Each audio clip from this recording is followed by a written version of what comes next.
Torture devours its children, and it is, like slavery, the enemy of all humankind. The United States does not torture. It's against our laws and it's against our values. I have not authorized it and I will not authorize it. So they defined torture in a new way that made it very hard to commit. In order for something to be torture, it has to cause pain of a severity so great that it would be, quote, equivalent to major organ failure or even death.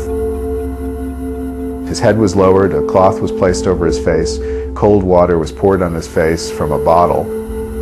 Suffocation by water. The cost of this policy of harsh interrogation and torture to our country has been enormous. It's reduced our reputation in the world. We are no longer the paragon of human rights. Part of moving the country forward is dealing with what we've done, owning it, understanding it, and rejecting it. The green light came from the President, the Vice President, the Attorney General. Everybody signed off on them who was in the top of the national security community. This was not something that happened without approval. Clearly, crimes have been committed, serious crimes. The people who have committed those crimes must be held accountable for them.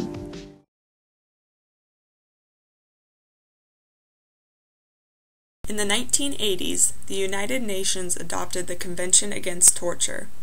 In Article 1, Section 1, torture is defined as any act by which severe pain or suffering, whether physical or mental, is intentionally inflicted on a person. Unfortunately for the United States, the Central Intelligence Agency was authorized to subject detainees in Guantanamo Bay to enhanced interrogation techniques, many of which could be considered torturous.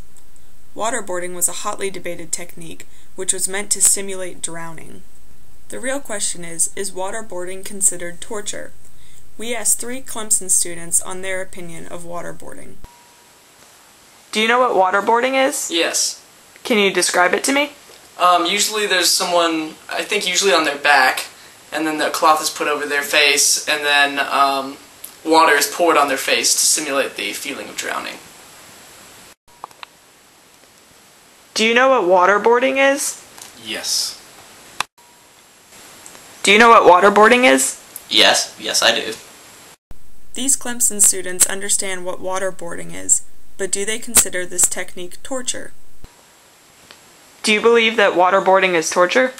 Yeah, I do think it's torture because obviously simulating drowning, I mean, that's going to cause some, lasting psychological effects and stuff. I mean, just brings out the fear of dying in people, and that seems like torture to me. Do you think waterboarding is torture? I do.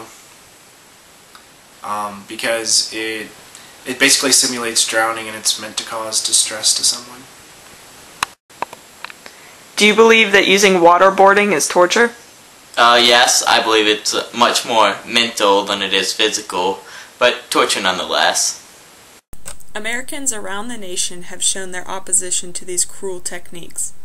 The ideals we hold as Americans are in opposition to the actions of the government, and those responsible should be held accountable.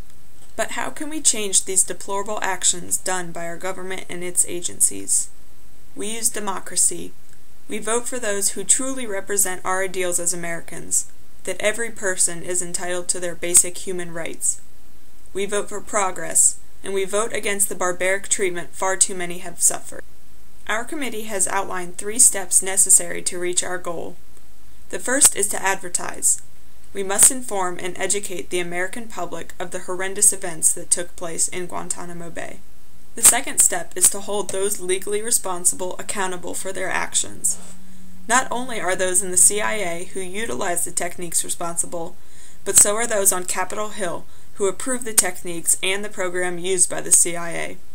Our third step is to address the issue of American apathy. Americans must be reminded of the ideals of human rights and those that America stands for. Patriotism and pride can greatly influence a nation, and Americans must be proud of a country that truly embraces human rights for all. So what do you stand for? Stand for what's right. Stand for human rights for all.